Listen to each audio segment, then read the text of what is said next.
Did I say that too fast? No? Okay. Welcome back to my channel. My name is Candy. Today we are going to be talking about adoption postpartum. Now, I don't even know if that's like a name for it. I don't even know if that's a thing, but listen, I had something shift in my head, and I know that for a while, like I was just off. And I know that when you deliver a baby, women go through postpartum, and I was definitely going through something. So I'm here to talk about it because, listen, something happened. So, um, normally when a woman has a baby, or even when a woman is adopting, sometimes, or you have a surrogacy, you have a nesting period. These are the few months before the baby comes. You have time to prepare. Your body has this time to kind of just get ready for baby. Whether that means that you get to take a baby moon with your husband, you get to prepare the nursery. Your mind is just ready for the shift that is about to come. I don't know how to say this. I wish I knew multiple languages. I had nothing, guys. I had nothing to prepare me for what was going to happen. I remember when our daughter was home from the hospital. I don't know, it had to be within the first 72 hours of her being home. And this was, we were still in Tennessee and we were in the Airbnb. And I was being me, stubborn, and wanting to do everything by myself. And at one point, I remember Kenny saying, "You're going to get burned out." Me being wanting to do everything. Because again, I'm the type of person, I hate asking for help. I like things done a certain way. If they're not done a certain way, I don't want you to do it. And that's why I don't like asking for help. I already know the eyes are bleeding at me. It was a lot going on. It was a lot. So it was just like I was just like thrown into the lion's den.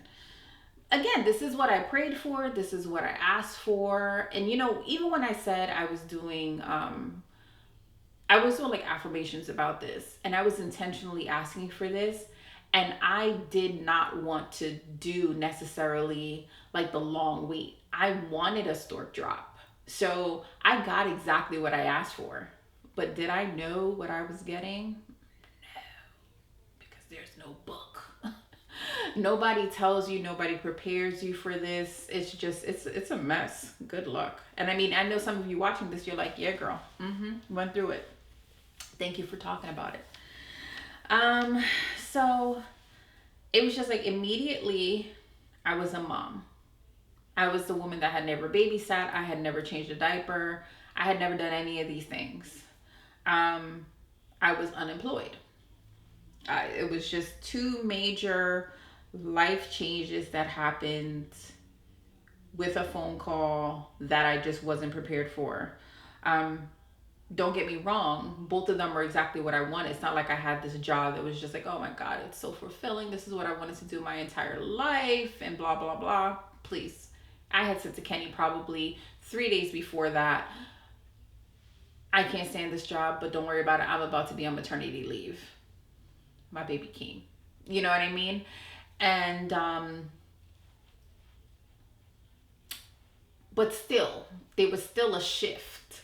You know what I'm saying? It was still a shift, and my mind, everything was just happening so fast, and your emotions are just going crazy.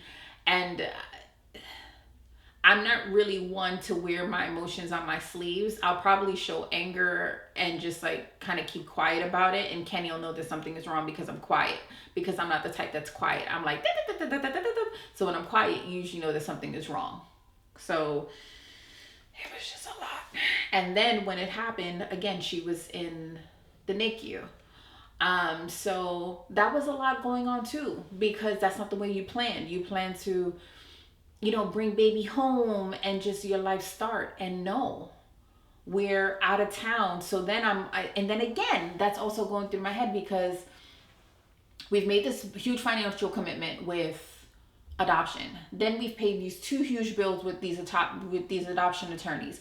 Now we're paying just money, money, money, money, money, just being out of town. And it's just like, you're just praying like, oh my gosh, I hope nothing goes wrong, so we get to go home when we think we're gonna go home, which is like Valentine's Day weekend, because now we're down to one income. And it's like, my mind is just like, oh my God, oh my God. It was, Lord. If I was an emotional eater, it would have been a problem. Or if I was a smoker or drinker, mucho problemos. So fast forward, she does amazing, because she's just amazing. She's just amazing. She's a rock star doing the NICU. She does everything that she needs to do on her end. We do everything we need to do on her end. We get back home to North Carolina. Next day, Kenny has to go back to work. I'm home alone with the baby. What do I do with it? I don't know. What do I do with her? She's here looking at me like,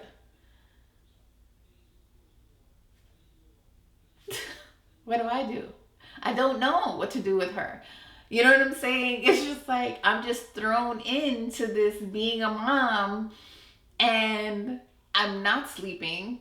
I know I'm not eating because I'm nervous to take my eyes off of her, because I think something is going to happen. I know nothing is going to happen, but I'm nervous. And so I'm not eating. I'm not cooking for Kenny. I'm not showering, because again, when do you shower? Because something could happen. One of the dogs could take her away. What are we doing? So again, my mind is just like, what are we doing? Now I look at it in hindsight and I'm like, the child was fine. Khandy, please get your life together. Baby number 2, which I hope is right around the corner, completely different. I'm telling you, you learn so much. But it was a lot. And then you have finalization lingering in your mind, because, you know, anything could happen. Anything was just like up in the air, you know, until those documents are finalized, until you have that signed decree in your hand. You are a nervous, I was a nervous wreck. You know, you just, what is happening right now, you know? And it's just, I was feeling things that I had never felt before as an adult. Just never felt before what is happening to me mentally. So it was just, it was a lot. It was a lot happening. I remember to the point that she had really bad reflux, and Kenny would swaddle her like those NICU nurses. I mean, just swaddle her nice and tight. You remember how you used to swaddle her just nice and tight? Anytime I used to do it, she used to have these reverse refluxes, and it's like she used to like stop breathing. I used to stop swaddling her because I was so afraid that something would happen. And it would make me so afraid that I'd be like, I can't, not doing it, because it set like a fear in me that something was going to happen to her. So I was like, I'm not, if he can't do it, I'm not doing it. Then you have a preemie, right? So I want to go outside. I want to get some natural vitamin D. I want to go someplace. I want to walk around Target aimlessly for hours, just because I just want to be normal and human. I want to go to the Dollar Tree and spend $10 on Ziploc bags and Snicker bars or gummy bears. I can't do anything because she has to be quarantined. So we've been quarantining way before COVID. So this meant nothing to us, right? So she has to be quarantined. And even though she had 0 issues, there was nothing wrong, they just recommend that you keep them inside. And it was even harder with that, because now I'm just inside. Now I'm just inside the house, and it was just hard. And again, Kenny's active duty military, so it's not like we're around family. I don't have friends. You know, the one real friend that I had, she moved out of town, and I was going nuts. It sounds a little harsh when you think about it, that, okay, Kenny had to go back to work like the day after we got home. But in actuality, he was off for almost, 3 months when we were out of town in Tennessee for the entire time that she was in the hospital. So we were so gracious to be able to have that happen. And then he was able to take paternity leave. He just took it a few weeks later. So, he was able to take that, but it was just a lot just coming home. And we did do, the 14-hour drive back home. And I think the drive home took us longer, of course, because we had to make stops because of her.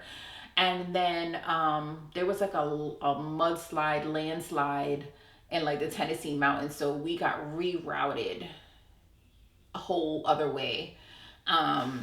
So the drive was just longer, coming back. So we were exhausted. And for him to just have to pick up and just go back to work the next day, it was a lot. It was a lot. It was a lot.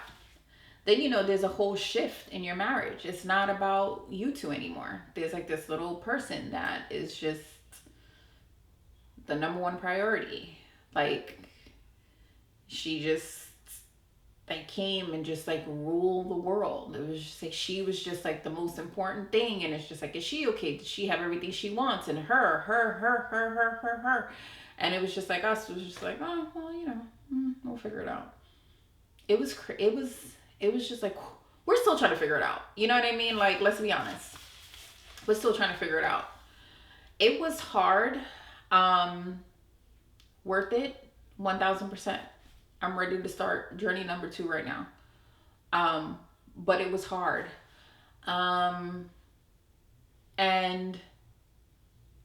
it took a few months of her being home and me realizing, I think it was when it started getting warmer, and I just started bringing her outside. So I started bringing her to the stores and the supermarket, and we went to restaurants, and wherever we were going, she just started coming with us, and things started getting better because my life kind of went back to normal. She just became a part of my normal daily routine.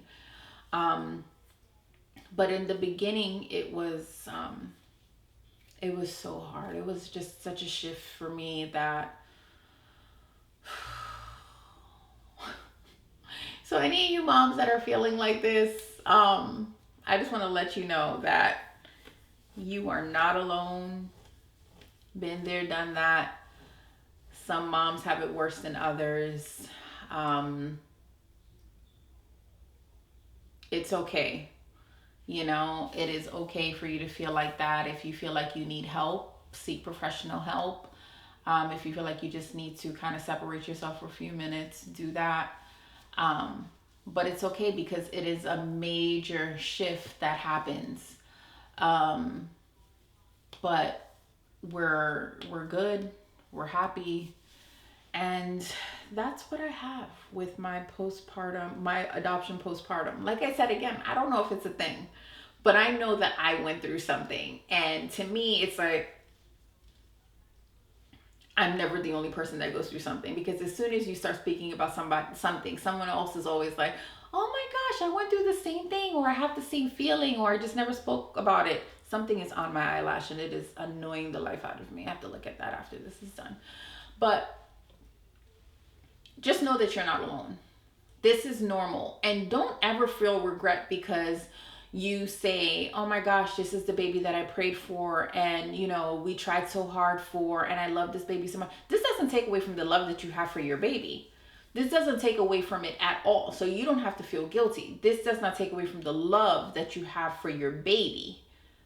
This is just a normal human emotion that you're going through. You are tired. You are exhausted. Birth parents go through this. Biological parents go through this all the time. And you as an adoptive parent, you can feel this way. A parent is a parent. And any new parent, especially a parent that is a first-time parent, you are going to feel exhausted and confused and just overwhelmed. And that's exactly what I was feeling. I was just overwhelmed with my new life. That's what happened. I was overwhelmed with my new life. So you don't have to feel like you just have to be so joyous and just so gracious, just showing all this gratitude all the time because you finally got this baby that you've wanted for so long, and I prayed so hard for this. And no, you're human.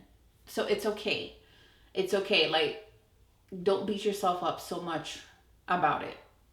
Take a step back, go drink some tea, zen out, And just know that we are human, and that's for mom and dads. Okay, so thank you so much for watching. If you like this video, watch some more. But please go ahead and like my channel. Like this video, subscribe to my channel, and please turn on your notifications so you know when I upload new videos. And I will see you soon. Thank you. Bye-bye.